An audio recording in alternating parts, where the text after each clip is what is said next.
Today we are looking at two variable inequalities. So two variable meaning we have x and y. Inequalities, so not an equal sign, but a less than, a greater than, less than or equal to, greater than or equal to. We will show the solution to these by graphing. We have graphed lots of one variable inequalities. You know how to do that. So like if we have x is less than -2, we've done it on the number line where we've got -2 on there. Open circle to show that -2 is not part of the solution. And I want the x values less than the -2, which would be the ones this way. This is a one variable inequality. Now that it's two variables, it has x and y, we're going to show it on the coordinate plane, where we have our x going this way and our y axis up and down. First thing is we no longer have open and closed circles, but sometimes we have dashed lines and sometimes we have solid lines. A solid line means that the line itself is part of the solution. If we have a solid line, that means the line is part of the solution. We should use a solid line. First of all, we use it with equals. We've always done solid lines. If we graph y equals 2x minus 1, that's going to be a solid line. Less than or equal to, greater than or equal to, that's when we use the solid line. The line is part of the solution. Kind of like when we use the closed circle here, but if it looked like that. Dashed line is when the line is not part of the solution. And as you can probably guess, we will use it with less than or greater than, but not equal to. A dashed line or a dotted line, looks like that, where everything up to the line is part of the solution, but the line itself is not part of the solution.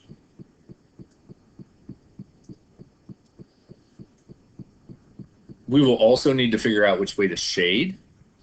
When we shade on a number line, remember we went either left or right. With a coordinate plane, we either need to shade above the line, like that. Oops, wrong way. Or, well, get rid of that, but below the line down here. So we need to decide which side of the line we are going to shade. And there's a couple different ways that you can figure out which way to shade. This first way is faster, but it only works if y is by itself.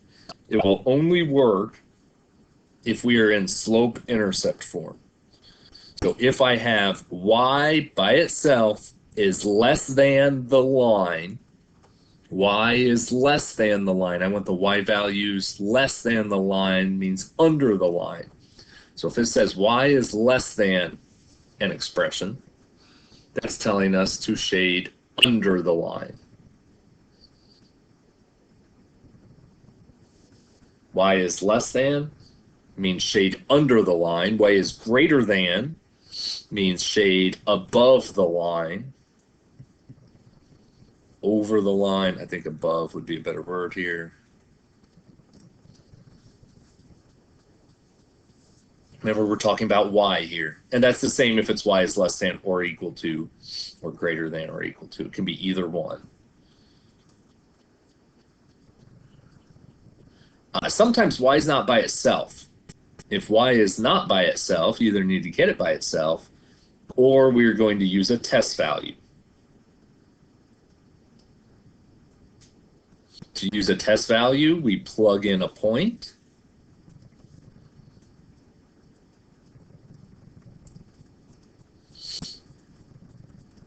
If it gives us a true statement,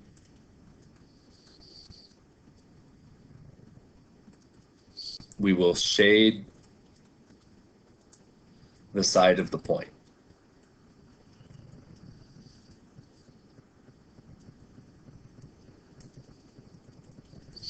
If it gives us a false statement, we will shade the other side, the side that the point is not on. So use a test value. The easiest value to use is 0, 0. We're going to plug that point in. If it's true, shade the side of the point. If it's false, shade the other side. And we'll take a look at what all this means here once we get into the examples momentarily.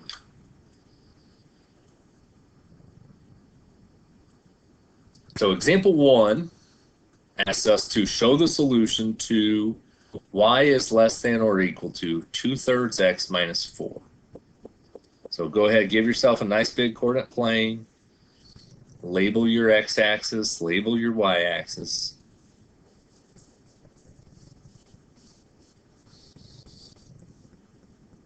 And the first thing we need to figure out is where the line is. We need to find points on the line. So this line is in slope-intercept form, y equals mx plus b. I know it's not an equal sign, but we find the points on the line the same way. Y-intercept is -4. Put a point at -4. Slope is 2/3. Rise over run. Up 2 over 3. So we go up 2, right 3. Up 2, right 3. Up 2, right 3. We want more points over here. We want to fill up our whole graph, so we're going to go down 2, left 3. Notice that's on that same line. Down 2, left 3. Down 2, left 3. Before you sketch your line in, you need to decide if that should be a solid line or a dashed line. Because it has the or equal to, it is a solid line. The line itself is part of the solution. That should be a solid line. And then we need to figure out which way to shade.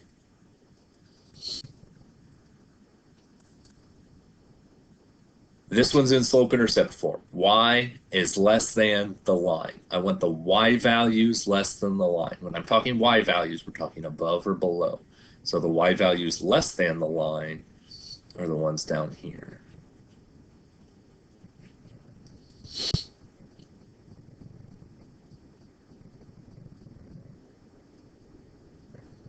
Shade in below your line. Example 2. Y is greater than -x plus 2. Y is greater than -x plus 2.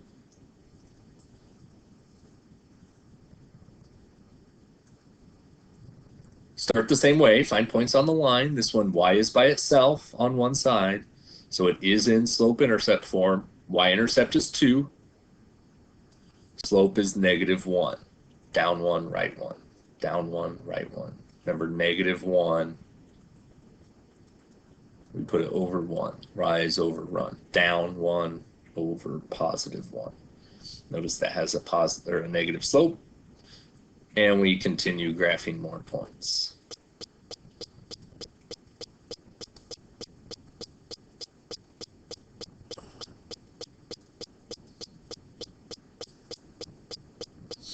Always think through if this line should be dashed or solid. Y is greater than but not equal to. This is a dashed line. You draw your line in dashed.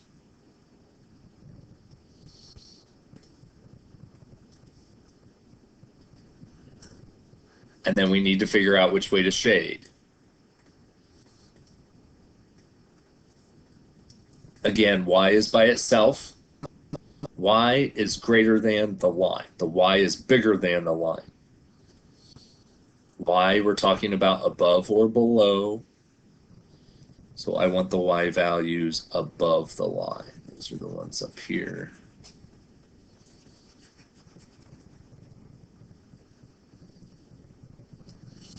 Everything up to the line, but not the line itself, is part of the solution. All these points I shaded in make this a true statement.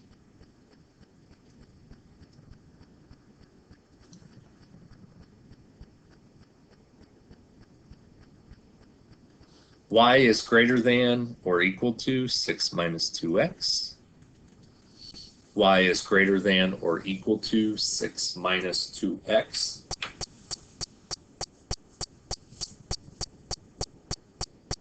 Remember, the slope is always next to the x. The y-intercept is tacked on to the end. Usually it's at the end. In this case, though, the 6 is at the beginning and the negative 2x is at the end. Our slope is negative 2. Our y-intercept is 6. Y-intercept 6, 2, 3, 4, 5, 6. Slope of negative 2.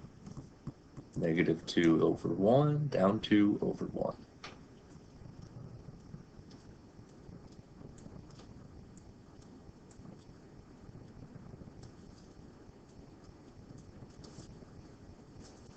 Should this line be dashed or solid? It is a solid line.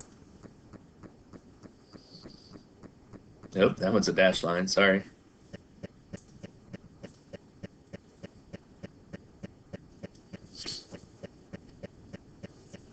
And we figure out which way to shade.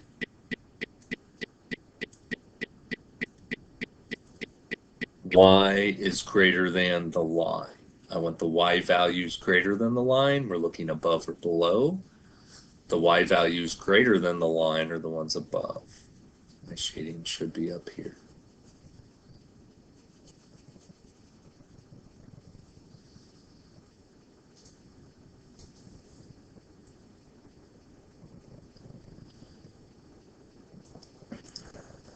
This one looks a little bit different. 3x minus 4y is less than or equal to negative 24. 3x minus 4y is less than or equal to negative 24. So notice y is not by itself. This is in standard form. It is not in slope-intercept form. And we had a couple different ways we graphed out of standard form. We can either find the x and the y-intercept, or we can rewrite to slope-intercept form. This one, let's go ahead and find the x-intercept and the y-intercept. To find an x-intercept, we plug in 0 for y. If I plug in 0 for the y, it says 3x equals negative 24. And we are putting equals because we're trying to find the points on the line. The line is when it says equals. So we don't need to worry about this less than or equal to. This just tells us which side to shade on. So we're looking for points on the line. We can make it an equal sign. Divide by 3, and I get x equals negative 8.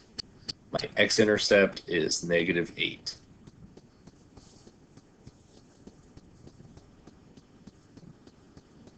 My y-intercept, I put in 0 for x. It says negative 4y equals negative 24.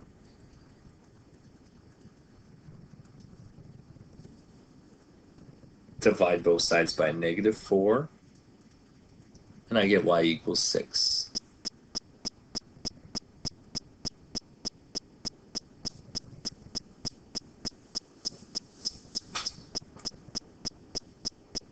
Points is enough to draw a line. If we do need to fill up the entire thing, we can use the slope here, up 6 over 8. Up 6 over 8. Give us another point somewhere up here.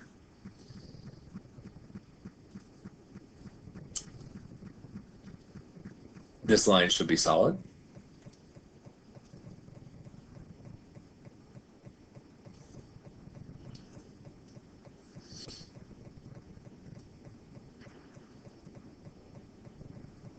And I cannot say y is less than something. Y is not by itself.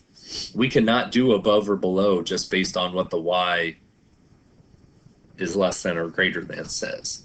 In this case, we use a test point. We can choose any point we want as long as it's not on this line. The easiest point to pick is 0, 0. We are going to plug that in for x and y. So I'm using 0, 0. I'm putting it in for x and y. So now it's going to say 3 times 0, that's 0, minus 4 times 0, that's 0. So this side says 0. It's less than or equal to negative 24.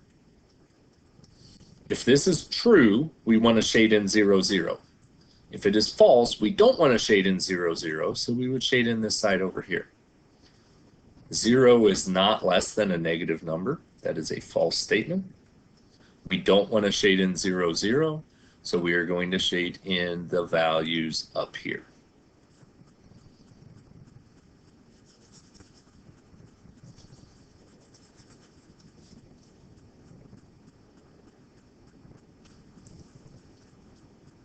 Let's try another one in standard form.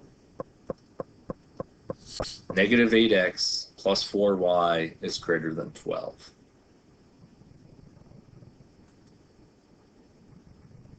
Negative 4x plus 4y is greater than 12. If we go to try to do this the way we did the previous one, we find the x-intercept, it would look like this. Negative 8x equals 12, divide by negative 8, and I get x equals 12 divided by negative 8, which doesn't come out even. X is negative 1.5, which is not ideal. Negative 1.5, we might be able to approximate it, but we can't draw a great graph here. So instead, if we get down, we try to find one of the intercepts and it's not an integer. Our other option was to rewrite into slope-intercept form. So let's do that on this one. Add 8x to both sides.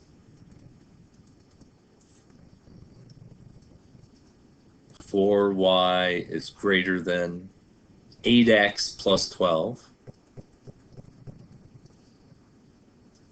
Divide both sides by 4. Y is greater than 8 divided by 4, 12 divided by 4.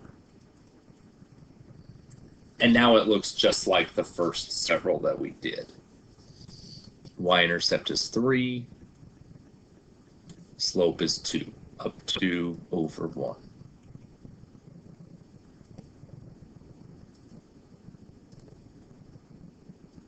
Down 2, left 1, we'll put points on that same line.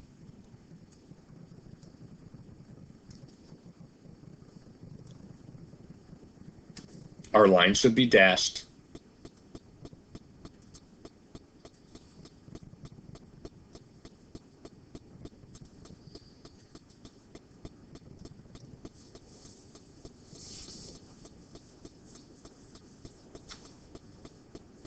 And then if we use a test point, again, let's use 0, 0. The only time you wouldn't use 0, 0 is if it's on the line. If I plug that in, it says 0 is greater than 12. 0 is greater than 12. That's false. So we want to shade away from 0, 0, the other side, then 0, 0 is on. That'd be up here. Notice also, once we put it in slope-intercept form, now we have this greater than. Y is greater than the line that would tell us above. Either way will give us this same shading. That's it for today's notes. Talk to you next time.